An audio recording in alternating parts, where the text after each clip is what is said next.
டீமுக்கு கடைசியாக வந்து உள்ளே வந்தவர். இந்த படத்து மேலே நானும் ஐசரி கணேசங்களும் டைரக்டர் பிரபு சாரும் என்னோட டீமும் எவ்வளோ நம்பிக்கை வச்சுருந்தோமோ அதோட அதிக நம்பிக்கை இந்த படத்து மேலே வச்சவர். படம் பார்க்கறதுக்கு முன்னாடியே படத்தை காசு கொடுத்து வாங்கிட்டு அந்த படத்தை எனக்கு போட்டு காட்டுங்கன்னு இது வரைக்கும் கேட்டதே இல்லை. நாங்களே கூப்பிட்டு தான் சார் இந்த படத்தை பார்க்குறீங்களா அப்படின்னு சொல்லிட்டு நேற்றுக்கு ராத்திரி தான் காமிச்சோம். கிட்டத்தட்ட லாஸ்ட் ஒரு மாதமாக தான் இவர் எங்களுக்கு அறிமுகம் எங்கள் டீமில் இருக்கார். ஆனால் ரொம்ப முக்கியமான ஒரு பகுதி இந்த படத்தை வாங்கி அதை வெளியிடணும் போது. ஸோ ஒரு படம் பண்ணிட்டோம், அந்த படத்தை வந்து உங்களை நான் இந்த படத்தை பற்றி சொல்லணும்ல, படத்தை வந்து பண்ணுறதுக்கு ஒரு நல்ல ப்ரொடியூசர் வேணும், அந்த படத்தை வெளியிடுறதுக்கு ஒரு மனிதர் வேணும் போது கொஞ்சம் பேர் கேட்டாங்க, 2-3 பேர் இந்த படத்தை வாங்கணும் அப்படின்லாம் கேட்டிருக்காங்க. எனக்கும் அதுக்கு சம்மந்தம் இல்லை, எல்லாமே ஐசரி கணேசங்கள் தான் அது போகும். ஆனால் வந்து யார்கிட்டயாவது கொடுத்தா அந்த கொடுக்குறவர் வந்து இந்த படத்தை அதே அளவுக்கு பேஷனோட பார்க்கணும் அப்படின்னு எதிர்பார்த்தோம். எனக்கு இவர் தெரியும் போது ஓகே இவர் இன்னொரு டிஸ்ட்ரிபியூட்டர் அப்படின்ற மாதிரி தெரியும், கொஞ்சம் ஹானஸ்ட்டாக பண்ணுவார் அப்படின்னு நான் கேள்விப்பட்டிருக்கேன். பட் இந்த 1 மந்த்தில் இவரோட பேஷன் எல்கேஜிக்கு வந்து அந்த அளவுக்கு வந்து எங்களுக்கு இல்லாத அளவுக்கு அது அவருக்கு இருக்குது. நேற்று நைட் படம் பார்த்துட்டு அவ்வளோ ஹாப்பியாக இருந்தார். அண்ட் கடைக்குட்டி சிங்கம் மாதிரியான தமிழ்நாட்டில் போன வருஷம் அதிகமாக ஓடின ஒரு நல்ல படத்தை டிஸ்ட்ரிபியூட் பண்ண ஒருத்தர். So we're very happy to be associated with Shakti Film Factory, Shakti Velan for LKG. I welcome you on stage. அனைவருக்கும் வணக்கம். எல்கேஜி எனக்கு ரொம்ப பிடிச்சி நான் பண்ண படம். நேற்றுக்கு இந்த படத்தை நான் பார்த்தேன். இந்த படம் பற்றி ஒரு சின்ன குறிப்பு.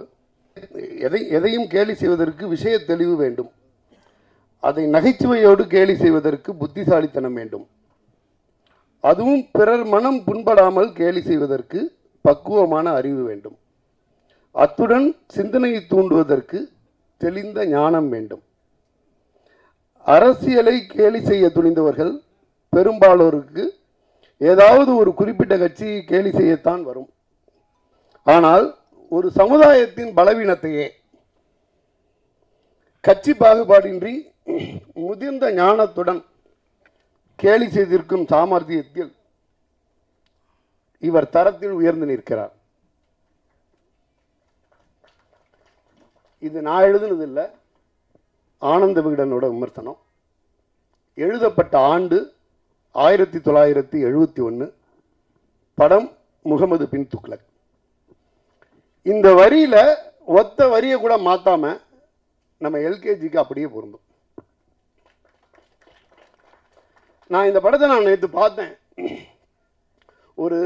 அவர் ஆர்ஜே பாலாஜி சாருக்கு ரொம்ப ஈஸியாக ஜாலியாக ரைட் பண்ணக்கூடிய ஒரு ஏரியா, ஒரு பொலிட்டிக்கல் ப்ரூஃப்.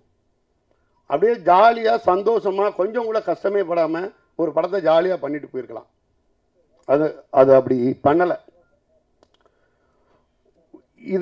இது வந்து நம்ம ஒரு பொலிட்டிக்கல் ப்ரூஃபாக நம்ம நினைப்போம், அப்படி கிடையாது. இது என்ன மாதிரி சொல்லணும்னா, அதிபர்களோ அரசர்களோ அவங்க பண்ணக்கூடிய தவறுகளால் நேரடியாக பாதிக்கப்படுறது வந்து அன்றாடங்காட்சிகள் தான். இது காலங்காலமாக வரலாறு நமக்கு சொல்லியிருக்கு. ஒரு பெரிய மக்கள் ஆதரவோட ஆட்சி அதிபராக இருந்த ஹிட்லர் அவருடைய தவறான விஷயங்களால் மட்டுமே அறியப்பட்டிருக்கிறார். மிகப்பெரிய புத்திசாலின்னு சொல்லப்பட்டிருந்த முகமது பின் துக்ளக் அவருடைய முட்டாள்தனத்தால் தான் இன்று வரைக்கும் நம்மளுக்கு அறியப்பட்டிருக்கோம். இதுபோன்று மிகப்பெரிய அதிபர்களோ அரசர்களோ தவறு செய்யும் பொழுதோ அல்ல அவர்களை பற்றி மக்கள்கிட்ட சொல்லணும்னு நினைக்கிறது அந்த சமகாலத்தில் இருக்கக்கூடிய மக்கள் கலைஞர்களால் மட்டும்தான் நடக்கப்பட்டிருக்குது. ஒரு ஹிட்லரை பற்றி சார்லி சாப்ளின் படம் பண்ணியிருந்தார்.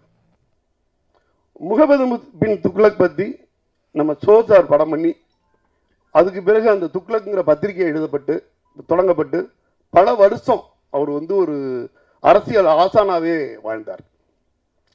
அது மாதிரி ஒரு படம்.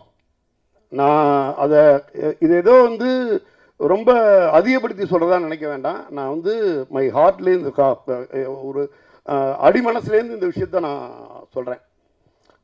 ஒரு ரெகுலர் பொலிட்டிக்கல் ப்ரூஃப் கிடையாது. ஒரு அரசியலை இன்டெப்தா ரொம்ப இன்டெப்தா போய் ஒரு படம் பண்ணியிருக்காங்க. பர்டிகுலராக யாரையும் புண்படுத்தலை. யாரையோ ஒருத்தர் ஈஸியாக கேலி பண்ணி ஜாலியாக ஒரு படம் பண்ணிடலாம், அது கிடையாது.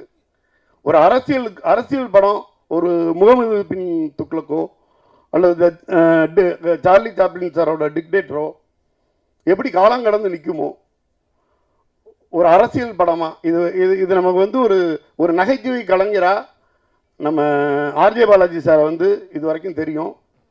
நான் எல்கேஜி படம் பார்த்ததுக்கு பிறகு கொஞ்சம் பெரிய வார்த்தையான்னு எனக்கு தெரியலை, இவர் எனக்கு வந்து ஒரு ஜூனியர் ஷோ சாராக தெரிகிறாரு.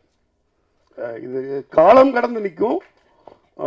இந்த படம் நான் எடுத்து ரிலீஸ் பண்ணுறது வர்த்தகத்தை எல்லாம் தாண்டி மிகப்பெரிய பெருமையாக இருக்குது. எனக்கு ஒரு வாய்ப்பை வந்து ஐசரி கணேஷ் சார் கொடுத்தாங்க. மிக மிக சரியான ஒரு விலையில் நான் என்னோட கனவு இந்த படத்தை தமிழ்நாடு பூரா ஓன் ரிலீஸ் பண்ணி ஒரு மிகப்பெரிய ஓவர்ஃப்ளோவை நான் எடுத்துக்கொண்டு போய் கொடுக்கணுங்கிறது தான் என்னோட ஆசையாகவே இருக்குது. இந்த எல்கேஜிங்கிறது ஏதோ ஒரு சாதாரண நகைச்சுவை படமாக இல்லாமல் இது ஒரு லேண்ட்மார்க் மூவியாக கண்டிப்பாக வருங்கிறது என்னோட நம்பிக்கை. ஒருவேளை படம் பார்த்ததுக்கு பிறகு இந்த நம்பிக்கை உங்களில் பல பேருக்கு வருங்கிறது நான் நம்புகிறேன். எல்கேஜி 2 இன்னைக்கு கணேசர் அனௌன்ஸ் பண்ணாருன்னா நான் அட்வான்ஸ் கொடுக்காம அந்தண்ட போக மாட்டேன். நன்றி. ரொம்ப நன்றி சார்.